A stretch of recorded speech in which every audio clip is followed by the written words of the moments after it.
வாங்க இன்னைக்கு வீடியோவில் என்ன பார்க்க போறோம்னா இந்த மாதிரி செயின் ஸ்டோன் எப்படி ஸ்டிச் பண்ணுறது அப்படிங்கிறது சொல்கிறோம். ஃபர்ஸ்ட் நீங்கள் ப்ராக்டிஸ் பண்ணுறீங்க அப்படின்னா க்ளூ வச்சு அப்ளை பண்ணி இந்த செயின் ஸ்டோன் உங்களுக்கு எந்த அளவுக்கு வேணும் அப்படிங்கிற மாதிரி வச்சு ப்ளேஸ் பண்ணிவிட்டு அதுக்கப்புறமா ஸ்டிச் பண்ணுங்க. எனக்கு ஒரு அளவுக்கு ப்ராக்டிஸ் இருக்கிறதுனால டேரெக்டாகவே எப்படி ஸ்டிச் பண்ணுறது அப்படிங்கிறத சொல்கிறேன். வாங்க எப்படி ஸ்டிச் பண்ணலான்னு பார்க்கலாம். அதுக்கு மிஷின் த்ரெட் எப்பயும் போல் மிஷின் த்ரெட் எடுத்து 2ஆக மடிச்சு நாட் போட்டுக்கோங்க. ஃபர்ஸ்ட் வந்து இந்த செயினை நமக்கு எந்த அளவுக்கு தேவையோ அந்த அளவுக்கு கட் பண்ணி வச்சுக்கோங்க. இந்த மாதிரி வச்சுட்டு எப்பயும் செயின் ஸ்டிச் போடுவோம்ல அதே சேம் ப்ராசஸில் தான் இதையும் நம்ம பண்ண போகிறோம். ஃபர்ஸ்ட் இந்த இடத்துல ஃபஸ்ட்டு த்ரெட்டை வெளியிடுங்க. எடுத்துகிட்டு இந்த இடத்துல இந்த செயினுக்கு ரெண்டுக்கும் நடுவு இந்த ஸ்டோன்ஸ்க்கு ரெண்டுக்கும் நடுவில் ஒரு ஸ்டிச், அப்புறம் இந்த மாதிரி ஒரு லாங் ஸ்டிச், அதுக்கப்புறம் இந்த 2 பீட்ஸுக்கும் நடுவில் ஒரு ஸ்டிச். அப்படி நீங்கள் இதுவே கம் போட்டு ப்ளேஸ் பண்ணீங்க அப்படின்னா இது எங்கேயுமே நகராது. அப்புறம் இப்படி ஒரு ஸ்டிச். இது பின்னாடி திருப்பி நம்ம ஸ்டிச்சஸ் பக்கமாக பார்த்தோம் அப்படின்னா இது ஒரு பா ஷேப்பில் வந்த மாதிரி இருக்கும். இதே மாதிரி தான் ஒவ்வொரு இதாக ஸ்டிச் பண்ணிகிட்டே வந்தீங்கன்னா நல்லாயிருக்கும். ஒவ்வொருத்தங்க ஜிக்ஸாக் பேட்டர்னில் ஸ்டிச் பண்ணுவாங்க. இப்படியும் ஸ்டிச் பண்ணலாம். இது ஒரு மெத்தட் தான். இது வந்து நம்ம ஒவ்வொரு பீட்ஸ்க்கும் ஒவ்வொரு ஸ்டோனுக்கும் நடுவில் நம்ம ஸ்டிச்சஸ் போட போகிறோம். இதுவே அவங்க ஒவ்வொருத்தங்க ஜிக்ஸாக் பேட்டர்னில் போடுவாங்க. அது வந்து 2, 3 அந்த செயினுக்கு அடுத்ததாக ஸ்டிச்சஸ் போடுவாங்க. இந்த மாதிரியும் போடலாம், அந்த மாதிரியும் போடலாம். நான் உங்களுக்கு வீடியோவில் தெரியணும் அப்படிங்கிறதுனால தான் டிஃப்ரெண்ட் கலரில் நூல் போட்டிருக்கேன். உங்களுக்கு நீங்கள் வந்து ப்ராக்டிஸ் பண்ணும்போது என்ன கலர் ஃபேப்ரிக் எடுக்கிறீங்களோ அந்த கலர் ஃபேப்ரிக் ஏற்ற மாதிரி செயின் வச்சு த்ரெட் வச்சு ஸ்டிச் பண்ணுங்க.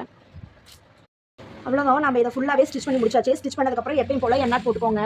பேக் சைடில் ஸ்டிச்சஸ் எப்படி வந்துருக்குங்கிறத நான் காமிக்கிறேன். எப்படி பின்னாடி சைடு ஸ்டிச்சஸ் இருக்குது அப்படிங்கிறத பார்க்கலாம்.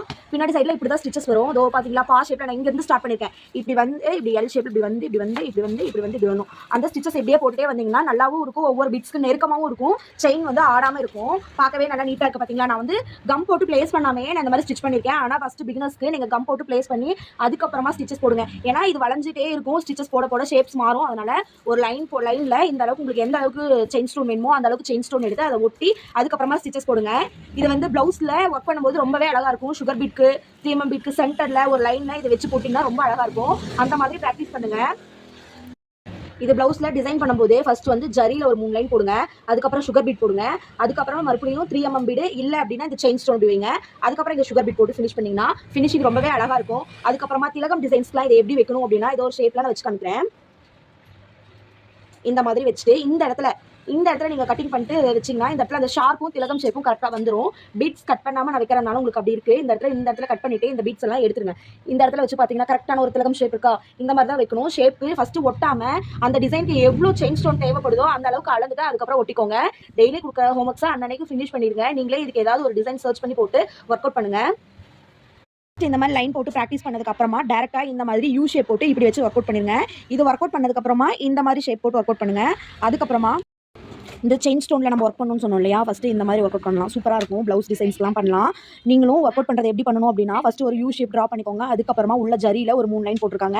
அதுக்கப்புறம் சுகர் பீட் போட்டிருக்காங்க. அதுக்கப்புறம் செயின் ஸ்டோன் வச்சு நான் எப்படி ஸ்டிச் பண்ணணும் அதே மாதிரி ஸ்டிச் பண்ணியிருக்காங்க. அதுக்கப்புறமா இங்கேயும் சுகர் பீட் போட்டிருக்காங்க. இந்த மாதிரி ஒர்க் அவுட் பண்ணுங்கள். இந்த ஷேப் கண்டிப்பாக ஒர்க் அவுட் பண்ணி எனக்கு ஃபோட்டோ அனுப்பணும். அதுக்கப்புறமா இந்த திலகம் ஷேப்பும் போடுங்க. இந்த திலகம் ஷேப்பும் வச்சு இப்படி கம் போட்டு ஒட்டி நீங்கள் ஸ்டிச் பண்ணி டிசைன்ஸ் பண்ணுங்கள். இந்த ஷேப்பையும் நீங்கள் ஒர்க் அவுட் பண்ணி எனக்கு ஃபோட்டோ அனுப்புங்க. இதோட கிளாஸ் முடிஞ்சிச்சு.